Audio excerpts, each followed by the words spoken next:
कौन आपण कोरापुट जीवाकू प्लान करूछंती ताहले मो पाखरे गोटे परफेक्ट बजेट प्लान अछि जेमिति कि आपण स्क्रीन रे देखिले ए ट्रिप को मु मात्र 3000 टंका रे कंप्लीट करिछि। आपण भी करि परिबे त वीडियो को शेष जाय निहाती देखंतु। ए वीडियो रे मु आपण को कहबी किपरि आपण ए ट्रिप को मो भली लो बजेट रे करि परिबे। जदि आपण एका जाउछंती बा ग्रुप रे ट्रैवल करूछंती आपण जानि परिबे आपणकर बजेट केते कोन रहइबो। प्रत्येक दिन गोटिए ट्रेन भुवनेश्वर रु कोरापुट जाय हीराखंड एक्सप्रेस जोटा संध्या 7:35 रे भुवनेश्वर छाड़े आउ नेक्स्ट डे सकाळ 8:30 रे कोरापुट रे पहुंचे। जेहेतु गोटिए ट्रेन जाउची एयर टिकेट गोटे मास आगरु करिनेले भलो। कोरापुट जिबा रास्ता रे रायगड़ा परे आपनको बहुत सुंदर व्यू देखिबाकू मिलिबो। बहुत सारा सुंदर सुंदर पहाड़, बहुत सारा टनल, मालीगुड़ा ब्रिज ए सब देखिबाकू जमा भी भूलिबेनी। तापरे फाइनली आमे आसी पहुंचिलु कोरापुट रे। आम ट्रेन गोटे घंटा लेट थिला सेति पई आमे 9:30 रे आसी कोरापुट रे पहुंचिलु।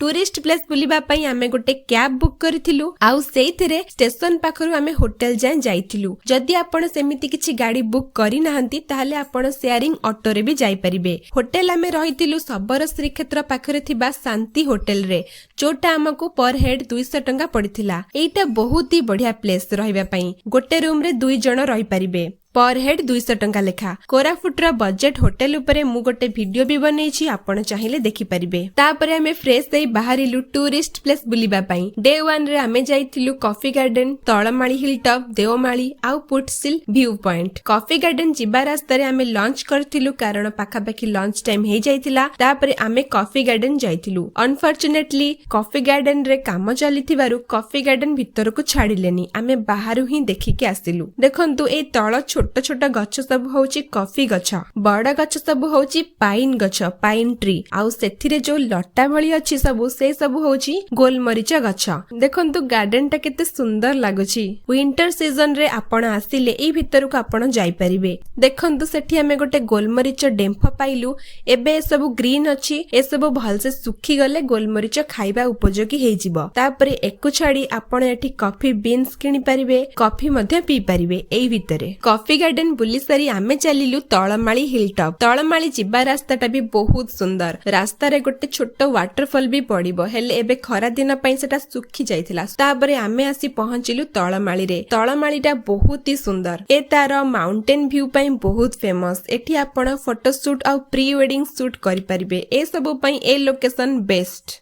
मु जेमिति कि आपण को आगरु कहउथिली आमे कोरापुट बुलिबा पई गोटे कैब बुक करिथिलु। एटा होची सेई गाड़ी। आमे टोटल 3 जण जाइथिलु आउ पर डे बुलिबारे हमर 3 रु 4000 टंका खर्च हेइथिला। डे 1 रे आमे तळमाळी देवमाळी साइड जाइथिलु जोथिरे हमर 3000 टंका खर्च हेइथिला। डे 2 रे आमे गुप्तेश्वर टेम्पल, डुडुमा वाटरफॉल जाइथिलु जोथिरे हमर 4000 टंका खर्च हेइथिला। माने कैब भाई हमठरु चार्ज करथिले 4000 टंका। ए 2 दिनर ट्रिप रे हमर टोटल 7000 टंका टोटल खर्च हेतिला टूरिस्ट प्लेस बुलिबारे। जदि आपण ग्रुप रे आसुछंती बा फैमिली सह आसुछंती आपण एई भाईंकर गाड़ी रे बुली परिबे। एई भाई बहुत भलो आउ तांकर अलगा गाड़ी भी सब अछि बोलेरो, इनोवा। मु तांकर कांटेक्ट नंबर देई दोछि आपण चेक करि नेबे। आउ जदि आपण एका आसुछंती बा सांग मानक सह आसुछंती आपणक पाखरे ड्राइविंग लाइसेंस थिले आपण बाइक स्कूटी रेंट करि मध्य बुली परिबे आहुरी कम बजेट रे। ए सबुर डिटेल्स आपण वीडियो रो डिस्क्रिप्शन रे पाई जिवे। तळमाळी बुली सारी आमे चलिलु देवमाळी। देवमाळी रे हमको सनसेट देखिबार थिला। देवमाळी रे एंट्री फीस 50 टंका नेले पर व्हीकल हिसाब रे। एटा होची पार्किंग एरिया। एठू आपण चढ़ी की से ऊपर जाय जिबे। एठी सब स्नैक्स आ पानी बोतल सब अछि जहा नेबे। एठू ऊपर पानी रो कोनोसी सुविधा नाही। स्टार्टिंग रास्ताटा एई भली रहिछि ठीक ठाक। ऊपर को गले रास्ताटा टिके खराब अछि। आपण को टिके केयरफुल हेई जिबार अछि। आउ शू पिंदी जिबे, स्लीपर रे प्रॉब्लम हबा चढ़ीबारे। आउ जेते आपण ऊपर को चढ़ी चढ़ी जिबे सेते सुंदर व्यू आपण देखि परिबे। आमे कंटिन्यू गोटे घंटा चढ़िला परे फाइनली टॉप रे पहुंचिथिलु। बेस पार्किंग एरिया रु पीक जाय मे भी 2 किलोमीटर डिस्टेंस हबो तो आपण देखि कि सेही हिसाब रे चढ़ी चढ़ी जिबे। आउ देवमाळी ही होची ओडिसा रो हाईएस्ट पीक, उच्चतम शृंग, जहार हाइट होची 1672 मीटर। देवमाळी रे टॉप रे पहुंची बहुत ही बढ़िया लागिला। एटा मोर सेकंड टाइम देवमाळी आसीबार। प्रत्येक थर ए जगह बहुत ही बढ़िया ବଢିଆ ଲାଗେ। ସନସେଟ ହବା ଆଗରୁ ହିଁ ଆମେ ବାହାରି ଆସିଥିଲୁ। ଦେଓମାଳିରେ ଆପଣ କ୍ୟାମ୍ପିଂ ମଧ୍ୟ କରିପାରିବେ। କ୍ୟାମ୍ପିଂ ର ଡିଟେଲ୍ସ ଆପଣ ମୋ ଏଇ ଭିଡିଓରେ ଦେଖିପାରିବେ, ନହେଲେ ଆପଣ ମୋ ଡେସ୍କ୍ରିପସନ ଚେକ୍ କରିପାରିବେ, ସେଠି ସବୁ କିଛି ଅଛି। ଫେରିଲା ଟାଇମ ରେ ଆମେ ସନସେଟ ଦେଖିଲୁ। ଦେଓମାଳି ଉପରେ ସନସେଟ ବହୁତ ହି ବଢିଆ ଲାଗୁଥିଲା। ଆପଣ ବି ଦେଖନ୍ତୁ କେତେ ବଢିଆ ଲାଗୁଛି, ପୁରା ମ୍ୟାଜିକାଲ। ଫେରିଲା ଟାଇମ ରେ କ୍ୟାବ ଭାଇ ଆମର ଗୋଟେ ଛୋଟ ୱାଟରଫଲ ପାଖରେ ଗାଡି ରଖିଲେ। ପୁରା ଫ୍ରେଶ ଥଣ୍ଡା ଝରଣା ପାଣି ପିଇକି ବହୁତ ହି ବଢିଆ ଲାଗିଲା। ଆମେ ବଟଲ ରେ ବି ଭରିକି ଆଣିଲୁ, ଏତେ ବଢିଆ ଲାଗିଲା ଆମକୁ। ଏଇ ୱାଟରଫଲ ରୁ ପାଣି ଆଣି ଲୋକ ଏଠିକାର ଲୋକାଲ ଲୋକ ଚାଷ ବି କରୁଛନ୍ତି। ସେ ଭାଇନା ଆମକୁ କହିଲେ କେତେ ବଢିଆ ନା, କେତେ ସୁନ୍ଦର ଫ୍ରେଶ ପାଣି ସେମାନେ ପିଉଛନ୍ତି, କେତେ ହେଲ୍ଦି ରହୁଛନ୍ତି। ତାପରେ ଆମେ ଆସି ପହଞ୍ଚିଥିଲୁ ପୁଟସିଲ ଭ୍ୟୁ ପଏଣ୍ଟ ପାଖରେ। ଏ ପୂର୍ବରୁ ବି ମୁଁ ଭିଡିଓ ବନେଇଥିଲି। ଏଇଠି ହିଁ ପୁଟସିଲ ଇକୋ ରିଟ୍ରିଟ୍ ର କ୍ୟାମ୍ପ ଲାଗେ, ଯୋଉଟା ଗଭର୍ଣ୍ଣମେଣ୍ଟ ର ପ୍ରତ୍ୟେକ ବର୍ଷ ୱିଣ୍ଟର ସିଜନ ରେ। ତାପରେ ସନ୍ଧ୍ୟା ହେଇ ଯାଇଥିଲା। ଆମେ ଲାଷ୍ଟ ରେ ଯାଇଥିଲୁ ହିନ୍ଦୁସ୍ତାନ ଏରୋନଟିକ୍ସ ଲିମିଟେଡ ସୁନାବେଡା। ଏଇଟା ଦେଓମାଳିରୁ କୋରାପୁଟ ଆସିବା ବାଟରେ ପଡେ। ଆଉ ଏଇଠି ହିଁ ଫାଇଟର ଜେଟ ର ଇଞ୍ଜିନ ତିଆରି ହୁଏ। ପ୍ରତ୍ୟେକ ଥର ଏଇ ଟ୍ରାଫିକ ପାଖରୁ ମୁଁ ୟାକୁ ବାହାରୁ ହିଁ ଦେଖିକି ଯାଏ। ଫର୍ଷ୍ଟ ଟାଇମ ଏ କ୍ୟାମ୍ପସ ଭିତରକୁ ଆସିବାର ସୁଯୋଗ ମିଳିଲା, ବହୁତ ହି ବଢିଆ ଲାଗିଲା। କ୍ୟାବ ଭାଇନା କହୁଥିଲେ ଏଠି ଗୋଟେ ମ୍ୟୁଜିୟମ ବି ଅଛି, ଆପଣ ଦେଖିପାରିବେ। ଯେହେତୁ ଆମର ଲେଟ୍ ହେଇଯାଇଥିଲା, ସବୁ ବନ୍ଦ ଥିଲା। ଆମେ ଖାଲି ସେ କ୍ୟାମ୍ପସ ଟା ହିଁ ବୁଲିକି ଦେଖିଲୁ। ତାପରେ ସେଠୁ ଫେରି ଆମେ ଶବର ଶ୍ରୀକ୍ଷେତ୍ର ପାଖରେ ଥିବା ତୃପ୍ତି ରେଷ୍ଟୁରାଣ୍ଟ ରେ ଡିନର କରିଥିଲୁ। ଖାଇବା ବହୁତ ହି ଟେଷ୍ଟି ଥିଲା। ଡେ 2 ରେ ଆମେ ଯାଇଥିଲୁ ଶବର ଶ୍ରୀକ୍ଷେତ୍ର, ଗୁପ୍ତେଶ୍ୱର ଟେମ୍ପଲ, ଡୁଡୁମା ୱାଟରଫଲ ଆଉ କୋଲାବ ଡ୍ୟାମ। ସକାଳୁ ସକାଳୁ ଫ୍ରେଶ ହେଇ ଆମେ ବାହାରିଲୁ ପ୍ରଥମେ ଶବର ଶ୍ରୀକ୍ଷେତ୍ର ଜଗନ୍ନାଥ ମନ୍ଦିର। ଶବର ଶ୍ରୀକ୍ଷେତ୍ର ଠାରେ ରହିଛନ୍ତି ଶ୍ରୀ ଜଗନ୍ନାଥଙ୍କର ସମସ୍ତ ବେଶ। ପୁରା ସକାଳ ଆଉ ସନ୍ଧ୍ୟା ଟାଇମ ରେ ଆପଣ ଜଗନ୍ନାଥ ମନ୍ଦିର ଆସିବେ। ଏଠିକାର ଶାନ୍ତ ପରିବେଶ ଆପଣଙ୍କୁ ବହୁତ ଭଲ ଲାଗିବ। ଏଠି ଆମେ କିଛି ଟାଇମ ରହିଲୁ। ତାପରେ ଆମେ ବାହାରି ଗଲୁ ଆମର ନେକ୍ସଟ ଡେଷ୍ଟିନେସନ ଗୁପ୍ତେଶ୍ୱର ମନ୍ଦିର। ଆଉ ଗୋଟେ କଥା, କୋରାପୁଟର କିଛି ଲୋକେସନ ରେ ନେଟୱାର୍କ ଆସେନି, କେବଳ BSNL ଆଉ ଜିଓ ନେଟୱାର୍କ ଆସିଥାଏ। ଏୟାରଟେଲ କେବଳ ସିଟି ଏରିଆରେ ହିଁ ଆସିଥାଏ, ତ ଏ ସବୁ ପ୍ରତି ଧ୍ୟାନ ଦେବେ। ଗୁପ୍ତେଶ୍ୱର ଯିବା ରାସ୍ତାରେ ଜୟପୁର ପାଖରେ ଗାଙ୍ଗୁରାମରେ ଆମେ ବ୍ରେକଫାଷ୍ଟ କରିଥିଲୁ। ଖାଇବା ବହୁତ ହି ଟେଷ୍ଟି ଥିଲା। ଗୁପ୍ତେଶ୍ୱର ମନ୍ଦିରରେ ପହଞ୍ଚିବାର 2 ରୁ 3 କିଲୋମିଟର ଆଗରୁ ପଡିବ ଡାଲଖାଇ ମା।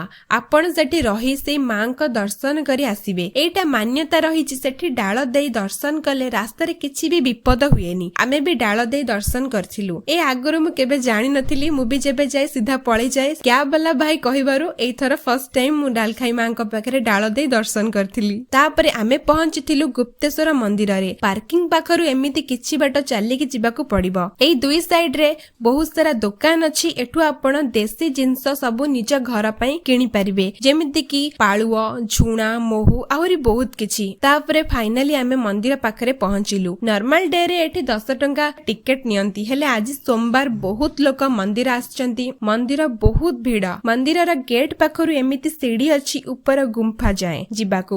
ଏଠି ମାଙ୍କଡ ମାନଙ୍କ ପ୍ରତି ଟିକେ ସାବଧାନ ରହିବେ। ବହୁତ ଆଗରୁ ଏଠି ଗୁପ୍ତେଶ୍ୱର ମହାପ୍ରଭୁ ଗୁପ୍ତରେ ପୂଜା ପାଉଥିଲେ, ପୁରା ରାମାୟଣ ଯୁଗରୁ। ତାପରେ ଏଇ ଘନ ଜଙ୍ଗଲରେ ସେଇଭଳିଆ ରହି ଯାଇଥିଲେ। ତାପରେ ଜୟପୁର ରାଜା ତାଙ୍କୁ ଠାବ କରି ଗୁପ୍ତେଶ୍ୱର ମନ୍ଦିର ନିର୍ମାଣ କରିଥିଲେ। ପ୍ରଭୁ ଏଠି ଗୁପ୍ତରେ ରହିଥିବାରୁ ତାଙ୍କର ନାଁ ଗୁପ୍ତେଶ୍ୱର ପଡିଲା। ଏଇ ଗୁମ୍ଫା ଭିତରେ ବହୁତ ବଡ ଶିବଲିଙ୍ଗ ରହିଛି। ଆଉ ଗୁମ୍ଫା ଭିତରେ ଫଟୋଗ୍ରାଫି, ଭିଡିଓଗ୍ରାଫି ଆଲାଉ ନାହିଁ, ତ ଯୋଉମାନେ ଯାଉଛନ୍ତି ଏଇ ରୁଲ୍ସ କୁ ମାନନ୍ତୁ। ଗୁପ୍ତେଶ୍ୱର ମନ୍ଦିରରେ ଦର୍ଶନ ସାରି ଆମେ ବାହାରିଲୁ ଡୁଡୁମା ୱାଟରଫଲ। ଡୁଡୁମା ଯିବା ରାସ୍ତାଟା ବି ବହୁତ ସୁନ୍ଦର। ଏଠି ଏଣ୍ଟ୍ରି ଫିସ୍ 50 ରୁପିସ୍ ପର ଭେହିକିଲ। ଏଇ ୱାଟରଫଲ ଇଣ୍ଡିଆର ହାଇଏଷ୍ଟ ୱାଟରଫଲ ମାନଙ୍କ ମଧ୍ୟରୁ ବି ଗୋଟେ। ହାଇଟ ହଉଛି 157 ମିଟର। ଏ ତାର ମାଛକୁଣ୍ଡ ହାଇଡ୍ରୋ ଇଲେକ୍ଟ୍ରିକ ପ୍ରୋଜେକ୍ଟ ପାଇଁ ବି ଫେମସ, ଯୋଉଠୁ ଇଲେକ୍ଟ୍ରିସିଟି ଉତ୍ପାଦନ କରାଯାଏ। ଏଠି ସାଧାରଣତଃ 3ଟା ୱାଟରଫଲ ଅଛି, ଗୋଟେ ସାମ୍ନାରେ, ଆଉ ଗୋଟେ ଲେଫ୍ଟ ସାଇଡ ରେ, ଆଉ ଗୋଟେ ଏଇ ପଛରେ। ଆପଣ ଏଇ ପଛ ୱାଟରଫଲ ର ପୁରା ପାଖକୁ ବି ଯାଇପାରିବେ, ହେଲେ ଟିକେ କେୟାରଫୁଲ ରହିବେ, ସେଇଠୁ ହିଁ ପାଣି ତଳକୁ ଖସୁଛି। ସେଇ ୱାଟରଫଲ ପାଖକୁ ଯିବା ପାଇଁ ପାର୍କିଂ ଏରିଆରୁ ରାସ୍ତା ଅଛି, ଆପଣ ଯାଇପାରିବେ। ଆଉ ମନସୁନ ସିଜନ ରେ ସେଠାକୁ ନ ଯିବା ହିଁ ଭଲ।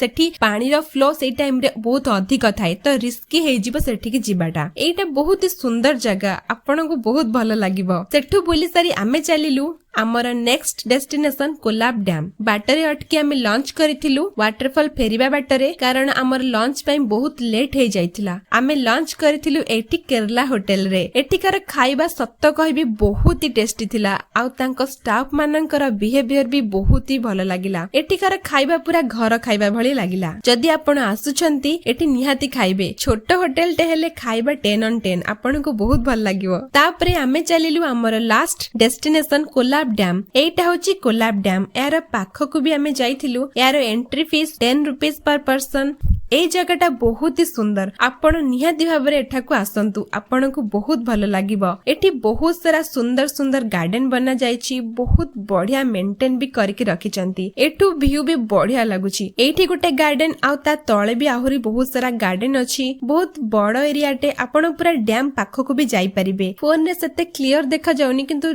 रियल रे बहुत ही सुंदर जगहटे आपनको बहुत भल लागिवो देखंतु केते बढ़िया प्लेस सब कोरापुट रे अछि मु आगरु एठाकु केबे आसी नथिली गोटे नॉर्मल डैम भाबी कि स्किप कर दिए हेले एठी के आसला परे जानुची केते मस्त प्लेस मु आगरु स्किप करिछि एठी जते बेले पानी पडुथुबो भाबंतु केते सुंदर लागुथुबो तापरे आमे चलिलु स्टेशन कारण आज ही आमे रिटर्न करूछु भुवनेश्वर ट्रेन अछि संध्या 6:45 रे ए थिला मोर 2 डेज रो कोरापुट ट्रिप बजट विषय रे मु आपनको कहि दउछि बजट मेनली होटल फूड आउ टूरिस्ट प्लेस बुलिबारे डिपेंड करे होटल आमे शांति होटल रे रहिथिलु पर हेड 200 टंका रे फूड 2 डेज रो 500 टंका भितर हे गला पर हेड टूरिस्ट प्लेस जदि आपण बाइक स्कूटी रेंट करी बुलिबे पर डे रे आपणकर 1000 रु 1200 टंका खर्च हबो आमे कैब रे सब मिसी की बुलिथुलु पर डे रे हमर पर हेड हिसाब रे 1000 रु 1200 टंका भी खर्च हला सेम अछि एई भली भाबरे हमर ए ट्रिप 3000 टंका भितर कंप्लीट हे जाइथिला माने जिबा आसीबा खर्च को छाडी की